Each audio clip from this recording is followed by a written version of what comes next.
Okay. Can I tell you something?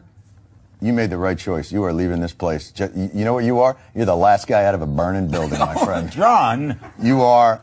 Stop. Oh, I'm sorry. Are we on We're CNN on now, right yeah.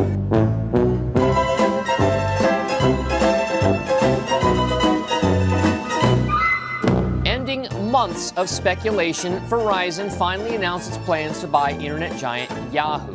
Telecom giant AT&T will buy TimeWarner for more than $85 billion. It's agreed to buy satellite television giant DirecTV for nearly $50 billion in cash and stock. The Sinclair Broadcast Group is reportedly nearing a $4 billion deal to purchase Tribune Media, which would give it control of more than a third of the country's local television stations. Most people can only buy broadband from their cable provider. So we're in a monopoly world right now. So what we're seeing is this wave of vertical integration. And it seems like regulators are kind of okay with that. Ajit Pai is known for being anti-regulation, pro-merger. Last month, he said he wanted to, quote, take a weed whacker to current FCC rules. There are some things about him that you should really know.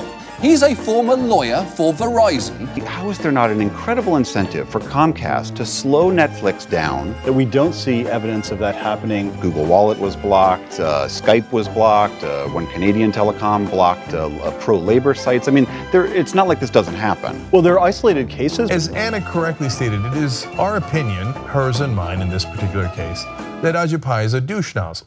Now, it's a big deal. Internet advertising dollars per zenith will exceed TV advertising dollars with this year. Google and Facebook account for 85% and rising share of internet ad growth. Approximately 126 million Americans were exposed to Russian-backed content. How did Facebook, which prides itself on being able to process billions of data points, not make the connection that electoral ads paid for in rubles were coming from Russia? Facebook gave a thing to advertisers saying, like, you can advertise to people's emotional states. You can advertise to people when they're feeling vulnerable, when they're feeling bad about themselves, when they're feeling happy. And that's wrong, right? Like, we can all sort of admit that that's not a good thing. Facebook secretly conducted a massive psychological experiment on nearly 700,000 users. The social media giant manipulated the newsfeed section to learn if negative or positive postings affect your mood. In short, Facebook just wanted to see if they could control the emotional states of their massive network of guinea pigs. And it turns out they can. For a week in 2012, hundreds of thousands of us were made depressed and hundreds of thousands of us were made happy. High fives, data scientists. What's next? For the last decade or so, we've been focusing on making the world more open and connected. And we're not done with this yet. We're always going to do this. Research shows that the degree to which we feel that the other side is not just, we don't just dislike them, we strongly dislike them, and we think that they are a threat to the nation. Those numbers have been going up and up, and those are over 50% now. If we say that truth is no better than falsehoods, then we're done. We should just pack up and go into a different line of work. We have to have an optimism that in this more liquid market for information, that truth will ultimately win out. The human mind is not very rational. People pick up most of their beliefs from the culture around them, and oftentimes people seem to believe things for really self-interested reasons that have nothing to do with what is true or what the strongest arguments support. Donald Trump, elected President of the United States.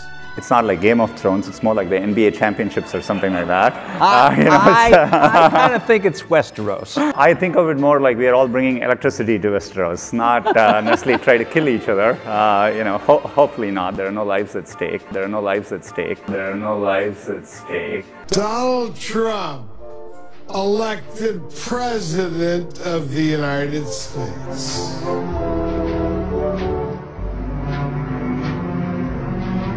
Over the weekends, the New York Times published an extensive report detailing a gigantic settlement that Bill O'Reilly paid to a Fox legal analyst by the name of Liz Wheel, to the tune of $32 million. NPR's senior vice president of news stepped down today amid allegations of sexual harassment. Netflix has cut ties with actor Kevin Spacey as he faces allegations of sexual assault and harassment. The head of Amazon Studios, Roy Price, has resigned. The NYPD says it's gathering evidence for a potential rape charge against Harvey Weinstein. We begin tonight with the list of women who have now come forward accusing Donald Trump of inappropriate conduct. The detailed claims right here.